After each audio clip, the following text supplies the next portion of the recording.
2023 के विधानसभा चुनाव को समझने के लिए वोट यात्रा का सफर आगे बढ़ते हुए अब बालोद की तरफ है। बालोद को समझने की कोशिश करते हैं, क्योंकि 2018 में कांग्रेस का नारा था नरवा गरवा गुरवा बाड़ी। अब देखना दिलचस्प होगा कि बालोद में कांग्रेस दोबारा से हैट्रिक बनाती है या फिर बीजेपी के खाते में आती है सीट। हालांकि पिछले 2 बार से बीजेपी तरस रही है। तो लोगों का मन जानने की कोशिश करेंगे वोट यात्रा के माध्यम से और समझने की कोशिश करेंगे कि इस बार बालोद की जनता क्या संसदीय सचिव श्री कुंवर सिंह निषाद जी, विधायक गुंडरदेही, बहुत स्वागत है सर आपको भी। इसके अलावा श्री भैयाराम सिन्हा जी हमारे साथ हैं, संजारी बालोद के पूर्व विधायक हैं, और संगीता सिन्हा जी वर्तमान विधायक हैं, उनके पतिदेव हैं। इसके लिए बहुत स्वागत आपका, बहुत शुक्रिया आपका आने के लिए। इसके अलावा प्रदेश सचिव कांग्रेस कमेटी के तुकाराम साहू जी भी हमारे बीच हैं, बहुत बहुत स्वागत है, बहुत बहुत धन्यवाद आपका। श्री आर के राय जी, आप हमारे साथ हमारे इस कार्यक्रम का हिस्सा, इसके लिए बहुत शुक्रिया। हमारे साथ वीरेंद्र साहू जी हैं, पूर्व विधायक, बहुत स्वागत है सर आपका। श्री प्रीतम साहू जी हैं, आपका भी बहुत स्वागत है सर। विकास चोपड़ा जी नगर पालिका अध्यक्ष हमारे साथ मौजूद हैं, आपका भी बहुत स्वागत है सर। और हमारे साथ तमाम जो मेहमान और शहर के गणमान्य नागरिक मौजूद हैं, उन सभी का आभार व्यक्त करते हैं। 2023 वोट यात्रा में जानने और समझने की कोशिश कर रहे हैं कि बालोद विधानसभा क्षेत्र से इस बार क्या मुद्दे रहने वाले हैं, किन बातों को मन में रखकर जो जनता है यहाँ की वो पोलिंग बूथों तक जाएगी, और 2018 के जो वादे वो कितने पूरे हुए हैं, 2023 में आगे क्या लक्ष्य है। कह रहे हैं लहर तो कांग्रेस की चल रही है, लेकिन बीजेपी पिछले कुछ दिनों से खुश हुई है। तो क्यों खुश हुई है, उसकी क्या वजह है, और कांग्रेस के पास खुश होने के लिए क्या है, इसे समझने की कोशिश करेंगे। बिना किसी देरी के मैं यहाँ पर बुलाना चाहूंगी पोडियम पर श्री मोहन मंडावी जी को, जो कि हमारे बीच हैं, सांसद कांकेर। सर, जोरदार तालियों के साथ आपका स्वागत करना चाहेंगे कि अब आपको आना है पोडियम पर और सवालों के जवाब देने होंगे जाहिर तौर पर। मैं श्री कुंवर सिंह निषाद जी को भी यहाँ पर आमंत्रित करना चाहूंगी, संसदीय सचिव विधायक हैं गुंडरदेही के, हमारे इस कार्यक्रम को अपना समय दे रहे हैं, इसके लिए बहुत शुक्रिया। श्री भैयाराम सिन्हा जी से मेरा अनुरोध है कि वो भी यहाँ आ जाएं। और अब कार्यक्रम का सिलसिला चूंकि शुरू हो रहा है और चूंकि हम जहाँ बैठे हैं उस क्षेत्र की बात जाहिर तौर पर होना है, तो आपसे बेहतर और कौन करेगा। मैं बुलाना चाहूंगी यहाँ पर श्री वीरेंद्र साहू जी को, पूर्व विधायक हैं बीजेपी के गुंडरदेही से। सर, आप भी आ जाइए और अब सिलसिला शुरू करेंगे। जाहिर तौर पर जो सिलसिला शुरू होगा वो कुंवर सिंह निषाद जी के साथ ही होगा। कुंवर सिंह निषाद जी, क्यों लगता है कि 2018 के नतीजे रिपीट होने चाहिए और होंगे? वैसे तो इस क्षेत्र में हैट्रिक बनाने के मूड में हैं आप। सर माइक ले लीजिए, सर माइक ले लीजिए प्लीज। बिल्कुल पूरी तैयारी है और 2018 में हैट्रिक होगी और पूरा प्रदेश में बालोद जिला से तीनों विधानसभा क्लीन स्वीप होकर जाएगा और छत्तीसगढ़ की सरकार बनाने में अहम भूमिका निभाएगी बालोद की तीनों बालोद जिलों की। 2018 के बाद बोल रहा हूँ, फिर ये तीसरी होगी, ये बोल रहा हूँ। तो 2023 में तीसरी होगी, इस तरह हैट्रिक बनाएंगे। सांसद महोदय, क्यों लोग बीजेपी को चुने? 2018 से लेकर अब तक का कार्यकाल तो बहुत बढ़िया रहा है कह रहे हैं, और बीजेपी ये तो क्लीन स्वीप की बात कर रहे हैं, तो आप कहाँ उम्मीदें तलाश रहे हैं? ये क्या है, ये छोटे भाई उतनी जानकारी नहीं है जतिक मोला मालूम है ना। काबा इनका जो 36 घोषणा पत्र झूठा घोषणा पत्र से सरकार बने है ना। 36 घोषणा पत्र में एक भी घोषणा का पालन नहीं हुआ है। आप बताइए, किसानों का हर कर्ज को माफ करेंगे, कौन सा एक बैंक जो कोऑपरेटिव का, उसी का कुछ लोगों को हुआ, बाकी लोगों को नहीं हुआ। 2 साल का बोनस देंगे बोले, अभी तक 2 साल का बोनस नहीं मिला है। हमारे नौजवान को 2500 रुपया और सियानों को 1500 रुपया अभी तक नहीं मिला है। और बिजली बिल हाफ करेंगे बोले, अभी तक नहीं है। 25 रुपया धान का समर्थन मूल्य देंगे बोले, अरे समर्थन मूल्य तो 22 रुपये तो हमारी सरकार देती है, तो कांग्रेस का कहां 25 हुआ? यदि उसको मिला के देते हैं, केंद्र का 2200 रुपया और राज्य का यदि 2500 दे तो 4700 किसानों को होता है। और घोटाला पे घोटाला, घोटाला पे घोटाला, पीएससी में घोटाला, एक एक परिवार से 3-3 4-4 लोग, मैं भी पीएससी मेंबर था, है नहीं। अभी हम पेपर में देखे कि यहाँ के विधायक जो है सिलेंडर में गड़बड़ी कर रहा है। भाई, कम से कम ऐसा तो विधायक को नहीं होना चाहिए, है। दूसरे के पेट मार करके चोरी नहीं करना चाहिए, ये कभी जीवन नहीं करना चाहिए। यदि किसी को राज आए तो अच्छी बात है, सिलेंडर कम से कम ये माताएं का विशेष अधिकार होता है। आज देखो कई बड़े बड़े जो अधिकारी हैं, कोई जेल में है, कोई बेल में है। हमारे नेता कांग्रेस के कोई जेल में है, कोई बेल में है ना। तो इस प्रकार से ये अंतिम यात्रा है कांग्रेस का। ना रहे बांस, ना बजे बांसुरी। आज पूरे क्षेत्र में देखो सरपंच बेरोजगार हो गए। रोजगार गारंटी का पैसा किसी भी सरपंच पूछो, नरवा गरवा घुरवा में जा रहा है। उनका 14वीं 15वीं का पैसा नरवा गरवा में जा रहा है। आज कम से कम 50,000 मास्टर की जरूरत है, 50,000 सहायक शिक्षक।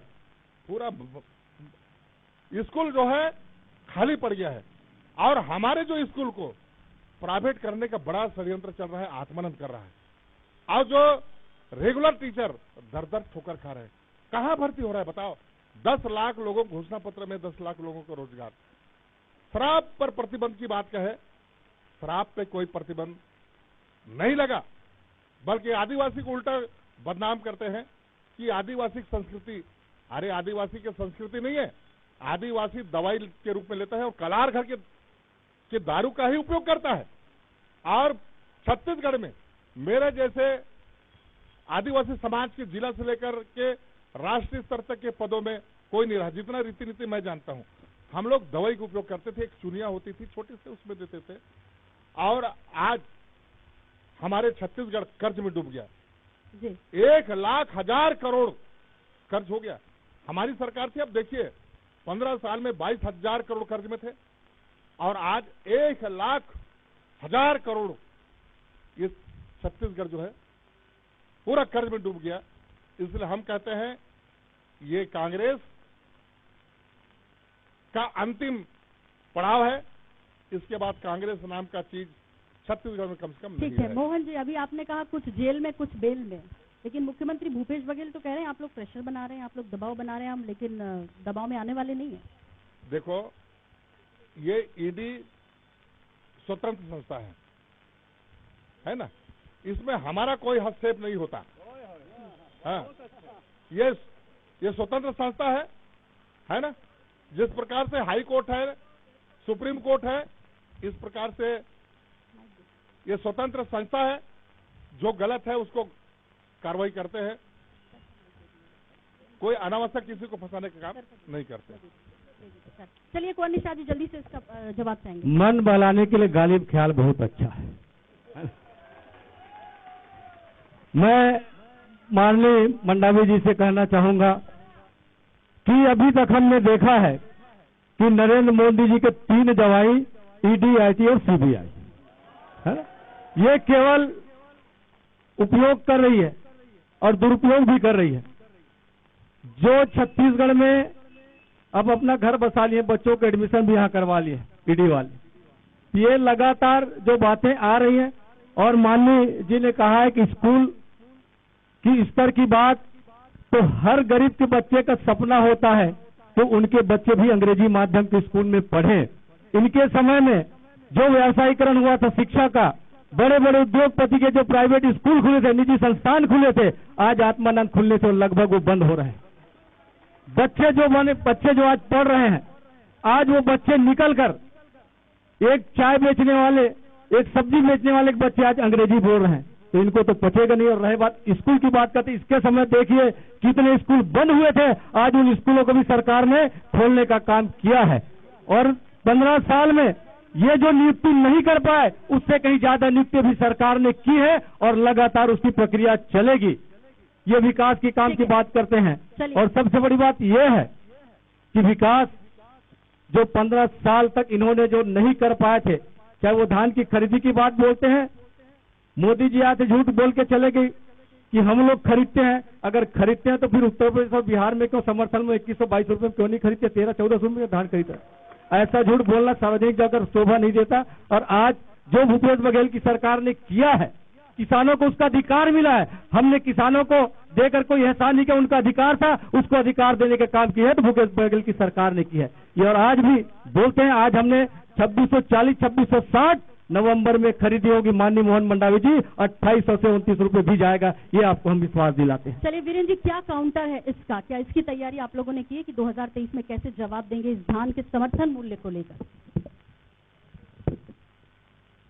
2023 में निश्चित रूप से 2023 में मैं कहना चाहूंगा कि जिस प्रकार से अभी भारतीय जनता पार्टी ने 21 प्रत्याशियों की घोषणा की है, उससे कांग्रेस आज सत्ते में है, कांग्रेस आज डर गया है। मैं कहना चाहूंगा, धान के बारे में बात करते हैं। छत्तीसगढ़ में जब से डॉक्टर रमन सिंह जी की सरकार बनी, तब से किसानों में आत्मनिर्भरता आया। आदरणीय अटल जी ने किसान क्रेडिट कार्ड योजना लागू की, 0% ब्याज दर पर किसानों को खेती करने के लिए राशि मिलने लगा। माननीय विधायक जी क्या बात करेंगे, आपके कांग्रेस सरकार में उस समय 17 से 18% ब्याज दर रहती थी। मैं आपको तो कहना चाहूंगा, उस समय आप लोग कहां थे? आज निश्चित रूप से आज भारतीय जनता पार्टी की सरकार और डॉक्टर रमन सिंह जी की सरकार में किसानों में आत्मनिर्भरता आई है। केंद्र सरकार राशि दे रही है और नारियल फोड़ने का काम कौन कर रहा है? यहाँ के विधायक लोग कर रहे हैं।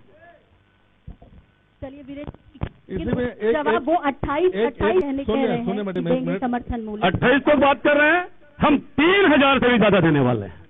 ये क्या बात करेंगे? छत्तीसगढ़ का एक एक जनता विश्वास कर रही है, छत्तीसगढ़ का एक एक जनता विश्वास कर रही है। आज कांग्रेस डरी हुई है, सहमी हुई है। चलिए, तो कांग्रेस डरी हुई है, सहमी हुई है, आपने कहा कि विश्वास कर रही है, लेकिन इस बीच अब मैं भैया राम जी आपका रुख करते हुए, चूंकि अभी स्कूलों की बात चली थी, 10 साल हो गए, 10 साल कांग्रेस को भी हो गए। सर, केंद्रीय विद्यालय की मांग जो है कब पूरी होने वाली? आप माननीय सांसद जी बोल रहे थे, वो खुद गलतफहमी का शिकार है। सबसे पहली तो आप बोल रहे थे कि कर्जा माफ नहीं हुआ। आपके कतिक कर्जा माफ हुए तेला बता दे पहली, और ये डार बैठे थे मन बता दो। और बिजली बिल के प्रमाण पत्र मिले हैं अभी सबके घर। मैं हाँ गारंटी देता हूँ चंद्राकर जी, मैं बता दो ना, मैं गारंटी देता हूँ तो कम से कम 75 से 80 हजार बिजली बिल माफ हो है, ते निकाल के देख लेते। स्टेट बैंक का हुआ है क्या? स्टेट बैंक का हुआ है क्या? है? स्टेट बैंक का हुआ है तो बताइए, देना बैंक का हुआ है तो बताइए। आपके नहीं हुआ है का? नहीं हुआ। स्टेट बैंक देना बैंक का नहीं हुआ। आपके नहीं हुआ है का? नहीं हुआ। नहीं हुआ है, किसी का भी नहीं हुआ है। स्टेट बैंक देना बात नहीं हुआ है। आप किस आधार पे बात करते हो? किसी का भी नहीं हुआ है। आप पता लगा लो, स्टेट बैंक और अन्य नेशनलाइट बैंक, इनका नहीं हुआ है। अब बिजली हाफ नहीं हुआ है।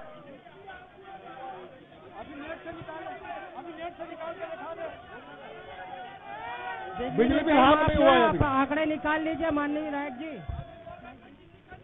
भैया, बिजली हाफ हो गया है, माफ नहीं हुआ है। बिजली हाफ हो गया है। और कितना रुपए यूनिट था, कितना रुपए यूनिट से सरकार बनाया था, और आज कितना रुपए यूनिट तक पहुंच गया बिजली बिल? कौन सा हाफ हुआ है, कौन सा माफ हुआ है? गैस के रेट कतिक हो गए जानथस? तो गैस के रेट हो गए तो पेट्रोल के रेट कतिक हो गए जानथस? भैया, छत्तीसगढ़ का जीएसटी माफ करवा दो ना, आपकी राज्य की सरकार है। कमीशन माफ करवा दो। 500 करोड़ रुपए, 500 करोड़ रुपए अधिकारी, हमारे जीएसटी पैसा जमा तेला देवा दे। अरे भैया, बोल दे। अधिकारी क्या 500 करोड़, नेता के आप 100 करोड़ पकड़ा रहे हैं। 18 करोड़ के रोड, 18 करोड़ रुपया पर किलोमीटर के रोड, 250 किलोमीटर, 250 करोड़ रुपया। 500 करोड़ रुपया, 500 करोड़ रुपया अधिकारी घर में पकड़ा रहा है, नेताओं के घर में पकड़ा रहा है। बधाई हो आपको। अरे आपको बधाई हो भैया। अरे कर्नाटक में किसका बधाई हो पकड़ाया? आपको। कर्नाटक में किसका पकड़ाया बता दो। आधे बेल में जो बाहर है वो बोलेंगे ये 100 200 करोड़ कहाँ से पकड़ा रहा है? भैया इन लोग छत्तीसगढ़ का वेट और जीएसटी माफ कर दो ना, गैस और पेट्रोल में। भारत